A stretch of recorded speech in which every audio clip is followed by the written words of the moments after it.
misaotranao Jeso malalo tratrizao fotona mamizao ianaranay antongotrao izahay izay mpianatrao koa mitenenare Jeso malalo izahay iaino tsaranao ka iroteny avy aminao itoetrabetsakao amponaya koa mitenenare Jeso malalo izahay iaino tsaranao ka iroteny avy aminao itoetrabetsakao amponaya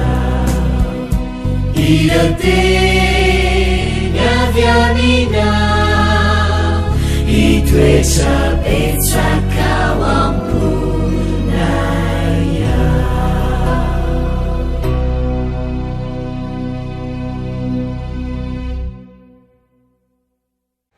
Faly miarabantsika tsy ariavindray tonga eto amin'ny lesona ho an'ny tanora zokiny isika amin'ity ano ity dia manasanao narak' izany hatramin'ny farany rena dia hitondra voka-tsoa mandrakariva aminao any fianaran'ny ten'Andriamanitra. Alohan'ny terantsika any amin'izany dia efa afaka isika. Ny tomban'Andriamanitra eo mbola velom-pisaoranao izahay fa mbola tombotsoa lehibe no anananay miaraka aminao. Hianatra ny teninao izahay, meteza ianao, amindra fo aminay sy hamelana elokay ary koa mbola zava-tsoa anatinay tsirairay avy.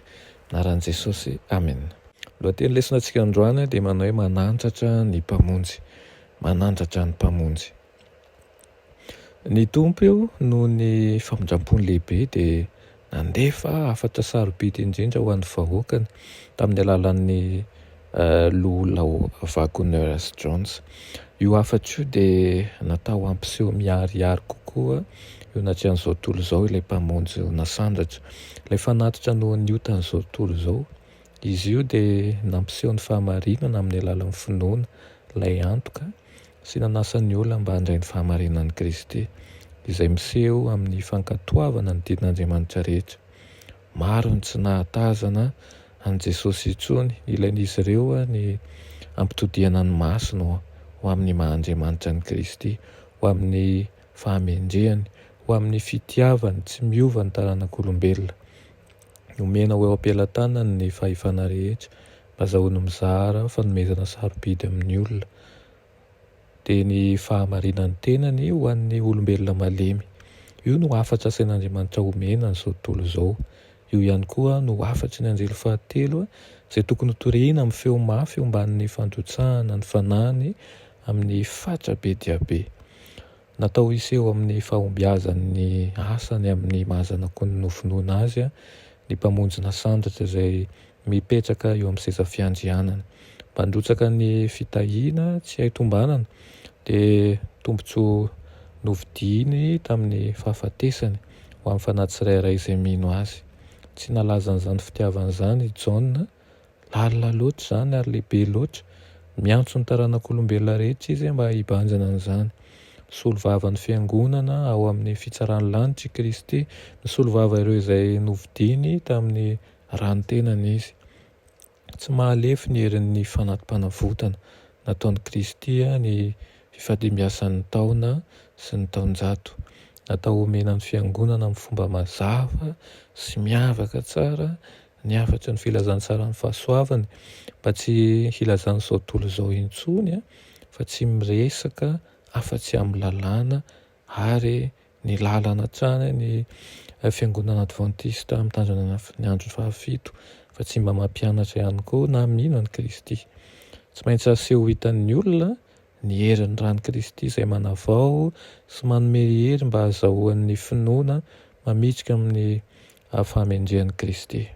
Na manao ahoana na manao ahoana tsy fahamendrehantsika dia aoka tsy ho adinointsika fa misy anankiray mahay manaisotra ny fahotana sy mamonjy ny mpanota.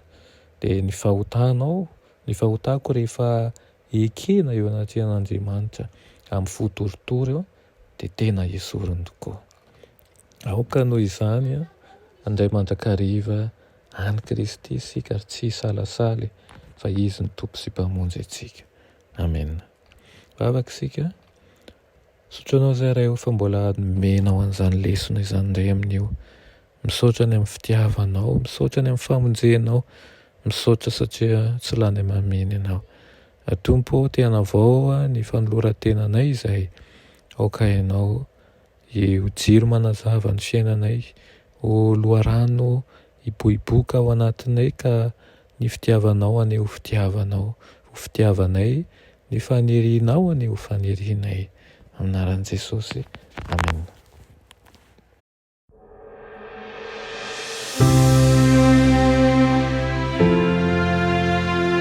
Mianatra eo an-tongotry Jesosy isan'andro.